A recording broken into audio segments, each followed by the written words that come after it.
Hi, my name is Derek Leininger, and this presentation is called The Four Mistakes We All Make with the 400-Meter Dash. This is about track and field, specifically targeted to high school coaches, although anybody involved with the 400-meter dash, really at any level, could certainly benefit from the information here in this presentation. The reason I'm presenting this information, there's a lot of really bad information out there right now. There's some influencers in the track and field world who are promoting a approach to 400-meter training that is all speed, no endurance, and it just simply isn't successful with athletes. So, in an effort to try to get more information about the correct way, the scientifically proven way, um, approach to training 40-meter athletes, this slideshow is part of that conversation. So, I've been working over the past 2 years in collaboration with Coach Clyde Hart, who, in my opinion, is the best 40-meter coach that's ever lived. He coached at Baylor University for 56 years. He coached 20 NCAA champions in the 4x400 meter relay, coached 6 individual champions in the 400-meter dash, coached 3 Olympic champions in the 400-meter dash, including Michael Johnson twice, Jeremy Warner, and Sonia Richards-Ross. Why for 6 straight Olympics he had an athlete that won gold medal in either the 400-meter dash or the 4x4, sometimes both. And I just think he is statistically and in reality the best 400-meter coach that has ever lived. So over the past couple of years, Coach Hart and I have worked together, and we've come up with a book that we are selling currently. But really, the information is about how do we take the approach that he developed over half of a century at Baylor University that worked on the highest level, that won Olympic gold medals, that had world record holders. The current American record holders in the 40 meter dash are still athletes who were coached by Coach Hart. That's Michael Johnson and Sonia Richards-Ross. And so, really, we've been collaborating over the past couple years. The information I present here is taking his approach and modeling it for high school athletes. This is something that I did as a high school coach myself a number of years ago. In the early 2000s, I found some materials online of the way that Coach Hart trained his athletes at Baylor University. And we took that information and we modeled in the school that I was coaching at the time, which was Snyder High School in Fort Wayne. We modeled our approach to kind of what Coach Hart was doing, and it worked phenomenally. We had, within a couple years, we were contending for state titles, and we were a school that had not even qualified for the 4x4 in almost 15 years. And in 2009, we were state runners up. In 2010, we were state champions, ran the fastest time that has ever been run in Fort Wayne, which is the city where I'm from. And so we had a lot of success with it. But I've noticed recently that there's more of an influence about short speed, very little work. Some coaches are even saying, bragging about the fact that their athletes never run more than like a 200-meter dash in practice. And when you look at the 400-meter success, that's just not going to be a recipe that's going to work for kids. So in this presentation, I will give you 4 mistakes that we all make, and hopefully you can take some of this information and it will be helpful for you.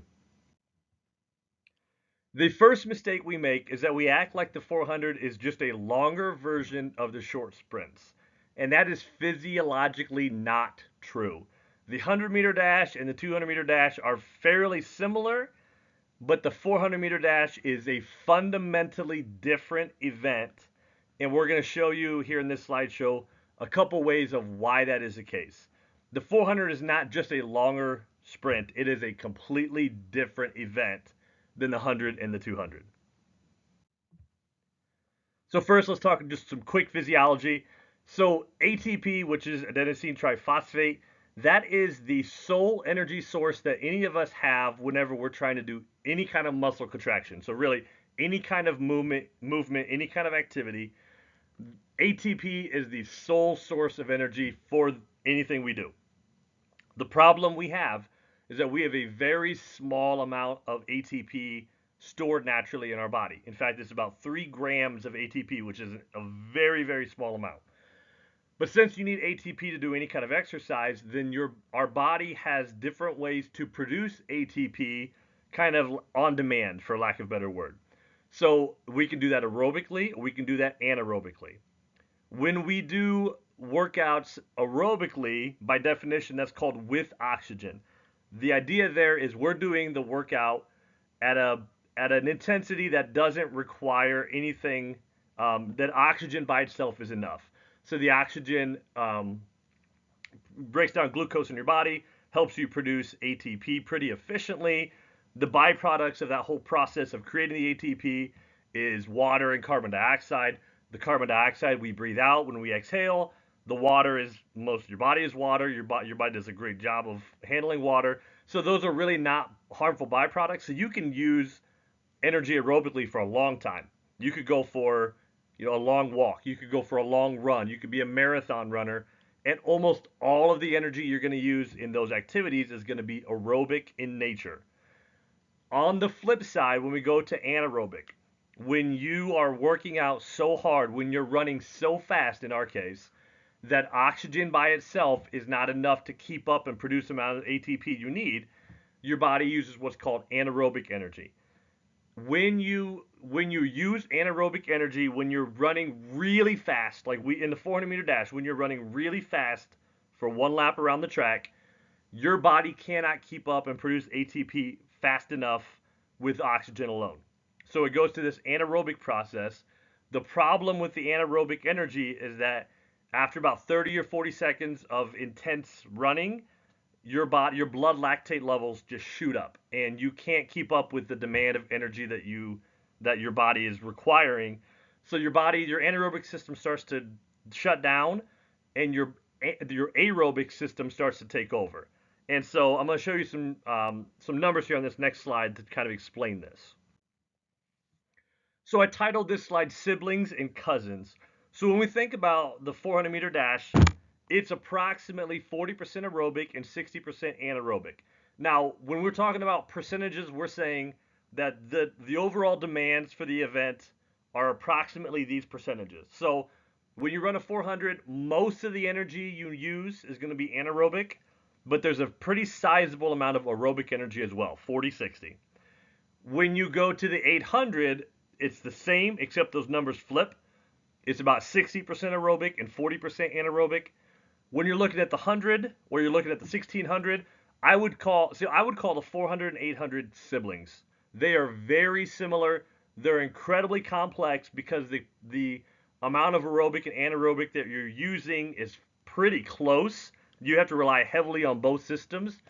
Where if you're running the 100, it is a vast majority of the work of the energy you need is anaerobic. So a vast majority of the training you need for the 100 is anaerobic, short, fast.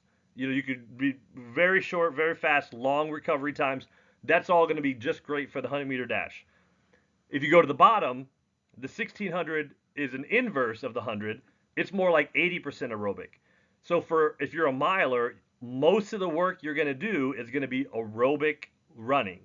And you want to mix in some anaerobic because there is that 20% component you need to think about. But if we're talking about siblings and cousins, like siblings being from the same parents, cousins being kind of one layer removed, the 400 and 800, those are siblings. They are very similar, just with the numbers flipped. The 100 and the 1600, when you're talking about the 400-meter dash, those are cousins. They're either mainly anaerobic for the 100 or mainly aerobic for the 1600. Training for those events is fairly straightforward, but when you look at the 400 and 800, it's much more complex, both in how you train the athlete and then how the athlete competes in that event. So the 400 and 800 are really the closest events to each other in terms of the aerobic and anaerobic percentages. Here are 3 lies that I think are far too prevalent amongst high school athletes and coaches. So one would be the 400-meter dash don't need endurance. It's a sprint. Why do they need endurance? They don't need endurance if you don't want to run fast. If you want to run a really fast 250 and then die the whole last 150, the last home stretch in particular, then just train with all speed. But if you're trying to race the entire distance of a 400, then yes, your athletes absolutely do need endurance. Not cross country endurance. We're not training kids for 5Ks. We're training kids for the 400. But they need race-specific endurance that's going to last throughout the entire race. We'll get into that a little bit more here in just a little bit. Number 2, 400 runners, flying leg speed is the most important thing. I actually read someone that said the most predictive factor for a 400-meter performance is an athlete's flying 10-meter speed or 10-yard speed. I think that is ludicrous because if you look at the world's fastest ever athletes in the flying 10, they're all really modest 400-meter runners. Like Usain Bolt, fastest 100-meter runner ever, fastest flying 10 speed, never broke 45 seconds in a 400-meter dash. He just never trained with the endurance needed to compete at that level. So to say that a flying 10 or even like a flying 30 or 40 is the most predictive for a 400, it just makes no sense. The number three, 100-meter, I've heard coaches say this, my 100, 200 guys or girls, I'll put them on a 4x4 leg, and then they go out hard and then they just jog it in. Well, they're not lazy. They're not trying to not compete. They're just not trained for the event. Everything you've asked them to do in practice and races is geared towards short sprinting, 20 seconds, 25 seconds maybe or less, and then you say go out here and run this 50, 60-second race, and they're good for half of it, maybe even up to about 40 seconds, and then they fall apart. It's not because they didn't want to run fast, it's because they weren't ready for it. So I hear a lot of coaches, I think, blame the athletes when really the athletes were never prepared to be successful in that situation. Okay, mistake number two. We do not fully understand what happens at 40 seconds. So 40 seconds is a huge number in the 400-meter dash. There's a couple things happening up to about 40 seconds. Right around 40 seconds, really kind of starting at 30 and really hitting in force by 40, your lactate buildup in your body, in your blood, in your cells is just going through the roof, and it makes the home stretch brutal. And if you ever watch a 400-meter dash where the athlete looks pretty darn good for 300 meters, and then they look like a completely different athlete struggling down the home stretch, that's what has happened. They hit that 40-second wall, and everything fell apart. The reason why a 400, as I mentioned earlier, is fundamentally different than 100 or 200 is because of this 40-second wall.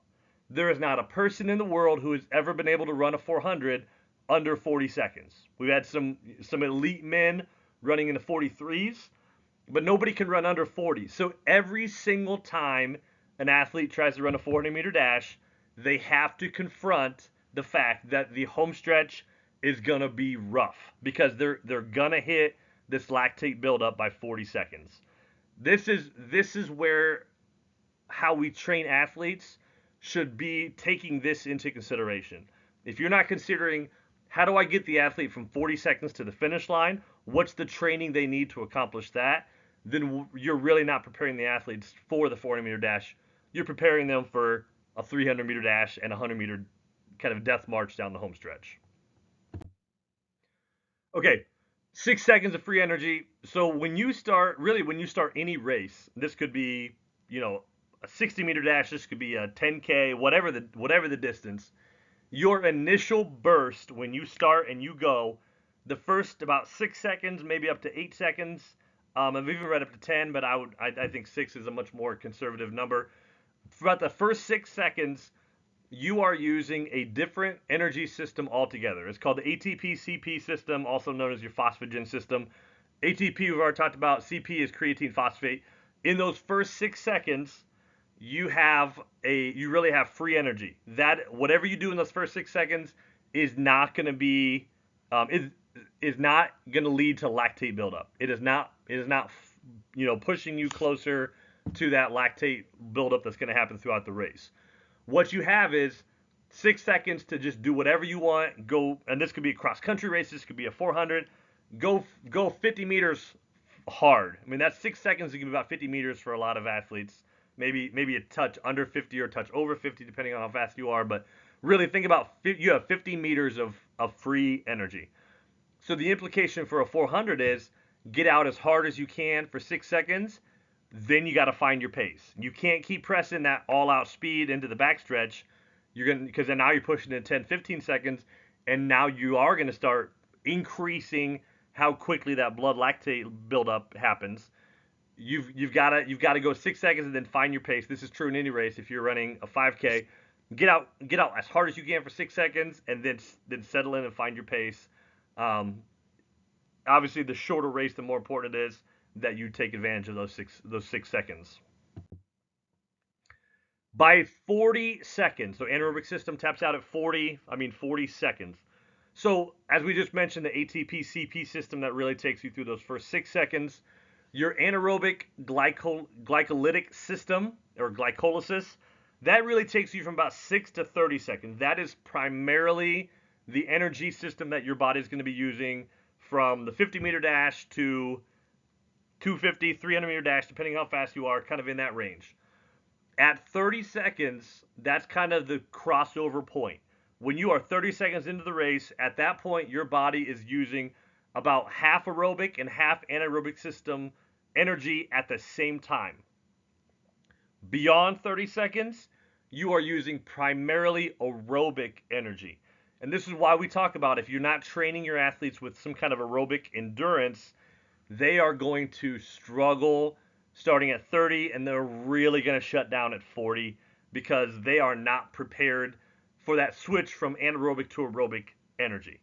So that home stretch, the home stretch in the 400 is really about who slows down the least. Nobody who is correctly running a 400 is accelerating in the home stretch. And I'm saying nobody as in Michael Johnson did not do that. Sonia Richards-Ross did not do that. Wade Van Niekerk did not do that. Like American, Olympic champions, American record holders, world record holders, everybody slows down in the home stretch. Those with the proper race-specific endurance slow down less than those around them. I put together this little diagram. This is basically just saying here's what we talked about. This actually came from what I think is probably the groundbreaking study in the field of 400-meter dash training. It was by these Australians named Spencer and Gaston in 2001. And so really from 0 to 6 seconds, you can see there on the bottom of the diagram, that's your 6 seconds of free energy.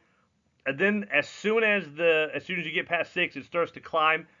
The number on the left, that's your percentage of aerobic energy. So initially in the race, this probably won't surprise you, you are depending mostly on anaerobic energy. You're going out fast, you're running really hard, your body's trying to keep up and produce ATP, but at a certain point, really 30 to 40 seconds, your body can't keep up with that anymore. Excuse me. At 30 seconds, that's when you hit the 50-50 crossing point I mentioned a moment ago. At that point, you're using about half anaerobic, half aerobic. By 40 seconds, your blood lactate is through the roof. And then and if you're a high school athlete, by 50, 60 seconds, you are just increasing how much aerobic energy you need throughout the rest of the race. So I created this diagram based on some numbers from these researchers, Spencer and Gaston. But this is a pretty good indication to show you, as the race goes, the more important it is that you have that aerobic endurance, because especially late in the race, that's the only prayer you have to get to that finish line. Mistake number 3, we think that all 400-meter races are the same. The 400-meter dash is obviously the same distance for everyone, but the duration is not the same. An elite male athlete running 45 seconds for 400 is not the same race as a high school runner who runs 60 seconds for the race. A 45-second race and a 60-second race, those are not the same thing. It's even more imperative that we have high school athletes prepared for what happens after 40 seconds, because they're going to have, and I'm going to go on to the next slide with the point I'm making.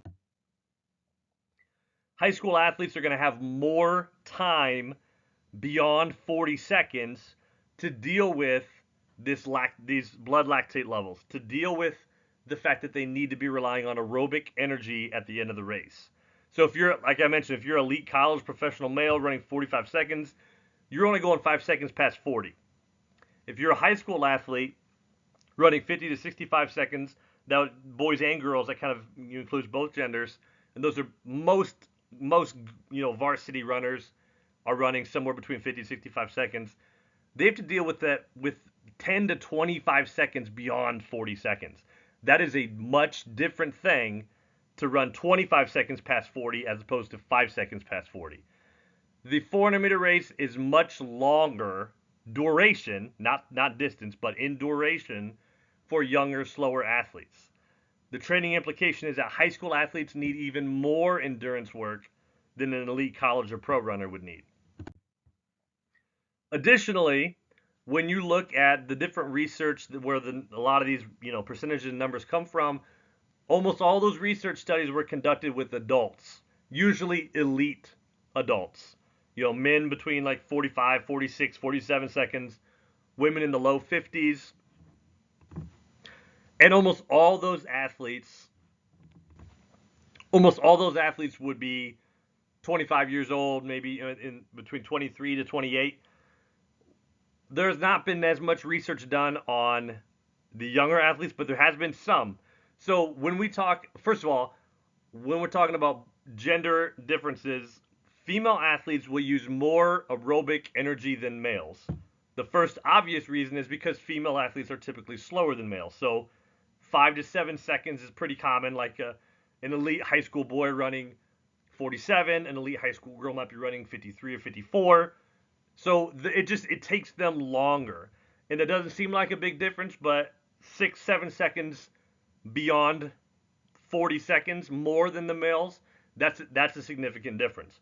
Also, when women and men, there's been some research done, when women and men run the same exact time, so like let's say they both run 52 seconds, even then, because of the biological differences between women and men, the women are still relying on more aerobic energy than the male athletes are. There was a really good research done that looked at ages. So when we talk about 400-meter runners who are children versus adolescents versus adults, children use at least 10% more aerobic energy than adults. The most easily explained reason is that kids, as they're entering puberty or going through puberty, they have not developed their anaerobic system like adults have. So it's more important for young kids and more important for female runners to be developing their aerobic system during those earlier years in high school. And then as they get later, they'll be able to develop a stronger anaerobic system. But like think about if you're a freshman girl, should be doing a lot more aerobic workouts than anaerobic workouts.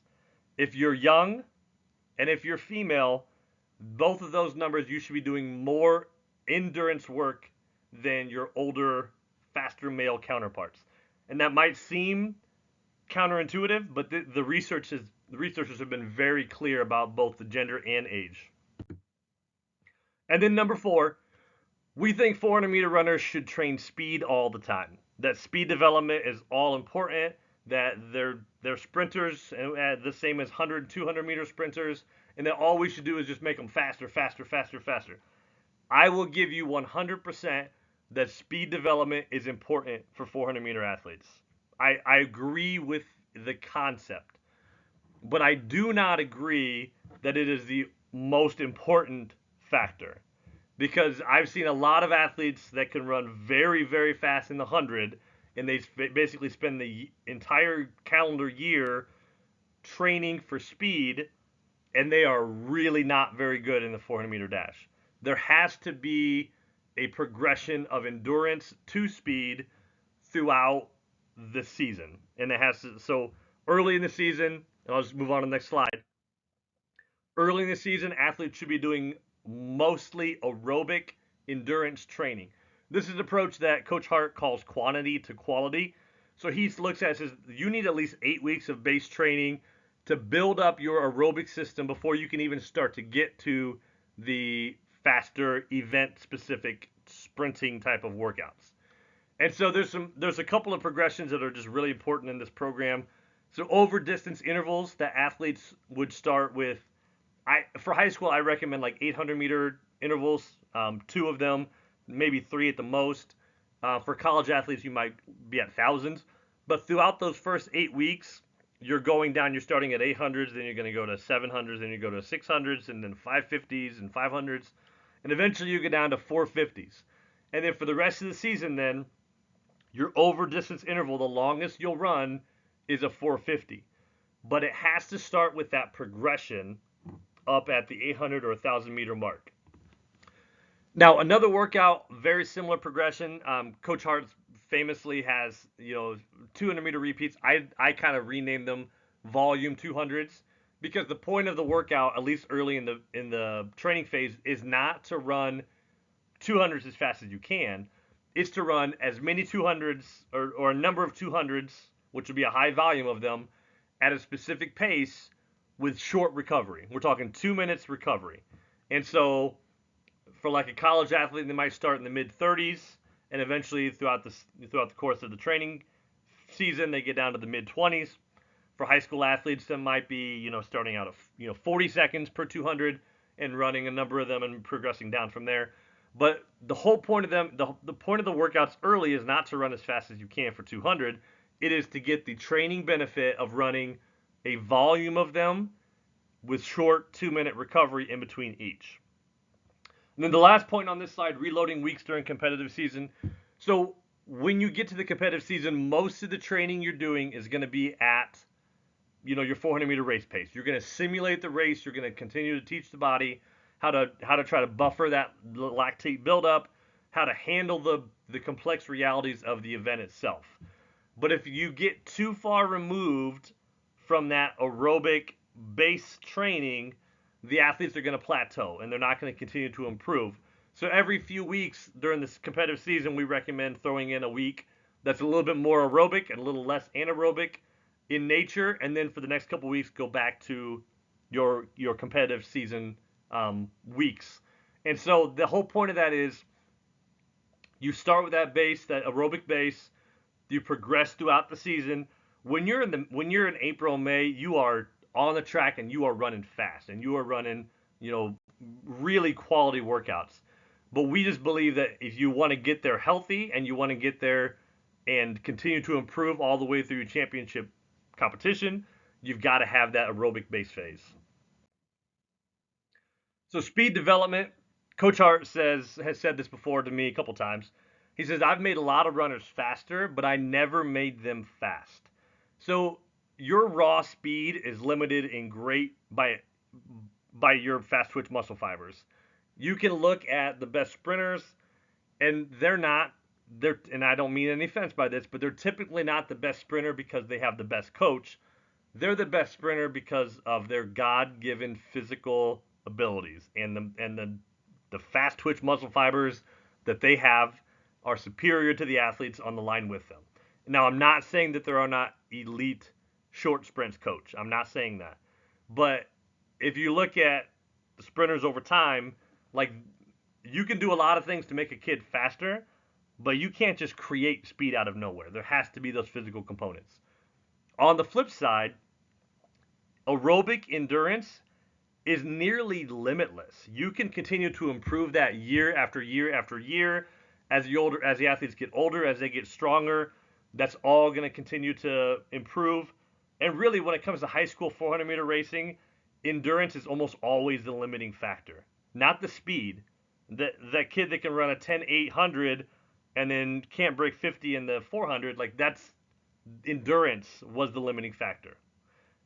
So here's a hypothetical I've talked to with some different coaching friends of mine. If you took a high school 4x1 that was trained exclusively for the 100-meter dash, then you took a high school 4x8 team that was trained exclusively for the 800-meter run, and you race them together in a 4x4, I'm going to take the 4x8 team 7 times a week and then twice on Sunday because they are prepared for the complex demand of the 400-meter run. Because I said before, the 4 and the 8, those are cousins. The 4 and the 8, those are siblings. The 100, that's a cousin. That is not the same thing as the 4 and the 8. And so it's a hypothetical, but I've seen this so many times where, like in a triangular track meet, a dual track meet, where a coach will just throw a bunch of 800 guys on a 4x4, and they run really well. And all 4 of them run good splits. And I've seen before where, a JV 4x4 full of a bunch of mid-distance guys end up winning a race, beating the varsity, the quote-unquote varsity team. I fully believe that the 4 and the 8 are the most similar events, and that the 100 is a completely different thing. So if you're hearing me and you're saying, well, this is just a cross country coach advocating for endurance, I'm not. Like there when if you really look at the training that we recommend, there is a lot of speed and there's a lot of anaerobic work. There's a lot of race specific training as you get later into the training phase. But speed and endurance are not mutually exclusive. And what we call it is a balanced approach. A balanced approach to training. You can develop both together. You can develop both together in the same week. You can develop both together throughout a competitive season. Speed and endurance are not mutually exclusive. In fact, they have to work together because that's what the 400 meter dash demands, is that you have a really strong anaerobic system with some aerobic endurance to help support you, particularly late in the race.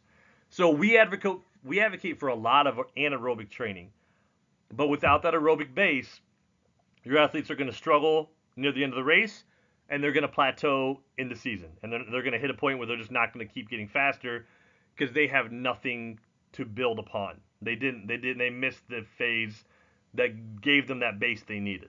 And so really, as a coach, you need a plan to improve both. You need a plan to improve their speed. You need a plan to improve their endurance. If you're training 40-meter runners like milers, you're doing too much endurance. If you're training 40-meter runners like a 4x1, you're doing too much speed. There has to be a balance to it if you're going to train athletes that are going to be really successful in the 400-meter dash. And so I know this video is fairly brief. All of these ideas are explained in the book that Coach Hart and I wrote together when we published this summer. I'll post the Amazon link in the video description. You can also check out our website, 400wall.com. Throughout the next few months, I'll be posting different resources on throughout there. Hopefully you found this video helpful and informational. If you completely disagree with me, that's perfectly okay. I just want to challenge the idea that I see becoming more and more prevalent and increasing, that says you don't need endurance, you just need speed. You need both. You need both. And that's what we advocate for. That's what we talk about in our book. And hopefully this information is helpful for you to just kind of think about how do you develop both within your training program. All right. Thank you.